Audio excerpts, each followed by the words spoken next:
नमस्कार दोस्तों, कैसे हैं आप सभी। उम्मीद है आप अच्छे होंगे और अच्छे से अपनी पढ़ाई कर रहे होंगे। स्वागत है आपका आपके अपने YouTube channel any time classes में।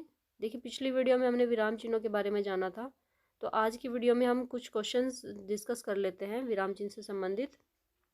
इससे हमें ये पता चलेगा कि विराम चिन्ह जो टॉपिक है हमारा, उससे संबंधित कैसे क्वेश्चन हमें एग्जाम में देखने को मिलेंगे। मैं आपको बताती चलूँ कि ये जो क्वेश्चन हम डिस्कस करने वाले हैं ये सभी आपके PYQs है, यानी आप प्रीवियस ईयर पेपर में पूछे जा चुके हैं अलग अलग एग्जाम में। तो देखिए, हम पहला क्वेश्चन हमारा क्या होता है। पहला क्वेश्चन है हमारा इधर, सारणी 1 से सारणी 2 का सही मिलान कीजिए तथा कूट से सही विकल्प का चयन कीजिए। देखिए, सारणी 1 में दिया गया हमें विराम चिन्हों के नाम दिए गए हैं और सारणी 2 में दिया गया है हमें उनसे संबंधित विराम चिन्ह दिए गए हैं। और पहला देखिए, अब देख लिया, हम पहला है हमारा क्या है, अल्प विराम। अल्प विराम हमारा कौन सा हो जाता है, हमें मिल रहा है अल्प विराम ऑप्शन 3 में, नंबर 3 पर। तो देखिए, हमें क्वेश्चन दो तरीके से सॉल्व कर सकते हैं। एक हम ऑप्शन से कर सकते हैं, एक नॉर्मल हम पूरा क्वेश्चन सॉल्व करके कर सकते हैं। तो हमारा बी का हमें मिल रहा है, कोष्टक हमें मिल रहा है नंबर 4 पे। देख लेते हैं हम बी में ऑप्शन 4 कौन से में दिया गया है, तो ये हमें मिल रहा है डी में, ऑप्शन डी में। तो इस प्रकार हमारा सही आंसर हो जाता है, सही उत्तर हो जाता है हमारा ऑप्शन डी। देखिए, आइए दूसरे क्वेश्चन पे आ जाते हैं। दूसरे क्वेश्चन में हमसे क्या पूछा गया है, आना जाना में अपेक्षित विराम चिन्ह कौन सा है। आना जाना में कौन सा विराम चिन्ह यूज होगा, कौन सा विराम चिन्ह लगेगा।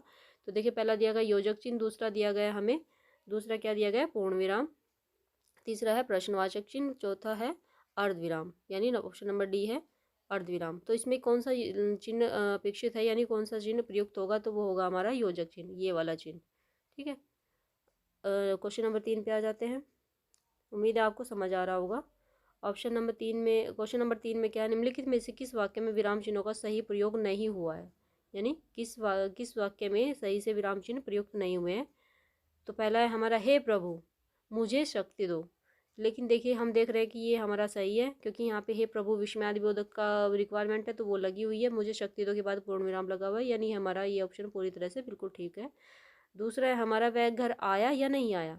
आया या नहीं, मतलब वो ये क्वेश्चन पूछा गया है, तो यहाँ पे हमें क्वेश्चन मार्क देखने को मिल रहा है, तो ये भी हमारा सही हो जाता है। ऑप्शन सी में दिया गया है, राम राम। राम राम के बाद क्या विस्मयादि बोधक लगा हुआ है, जो कि जिसकी जिसकी यहाँ पे आवश्यकता है, उसने यह क्या कर दिया, और उसके बाद पूर्ण विराम भी हमें देखने को मिल रहा है, तो ये ऑप्शन भी हमारा ठीक हो जाता है। तुम समझते हो कि वह नीरा बालक है। तुम समझते हो कि वह बालक है, परंतु वह अच्छे अच्छों के कान काटता है।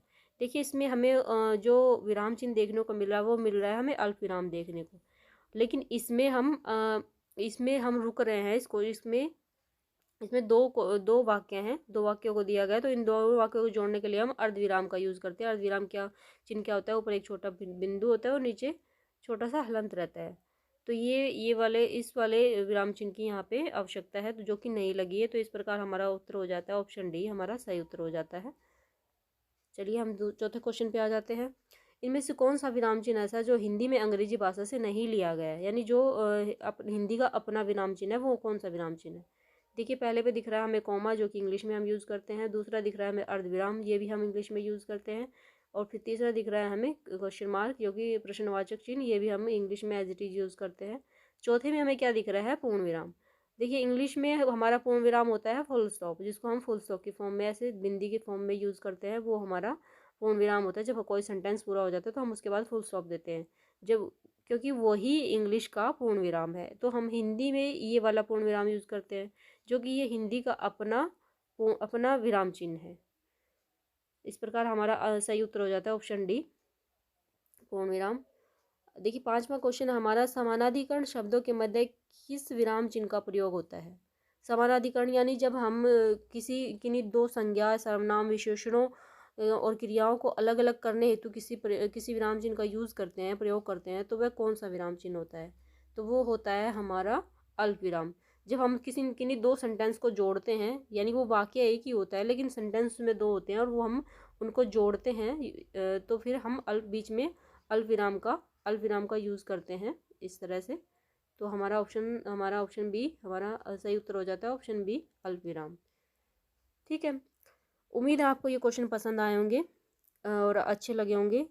तो एंड में यही कहना चाहूँगी कि वीडियो को लाइक, शेयर और सब्सक्राइब करना बिल्कुल भी ना भूलें। चैनल को लाइक करें, शेयर करें, सब्सक्राइब करें। धन्यवाद।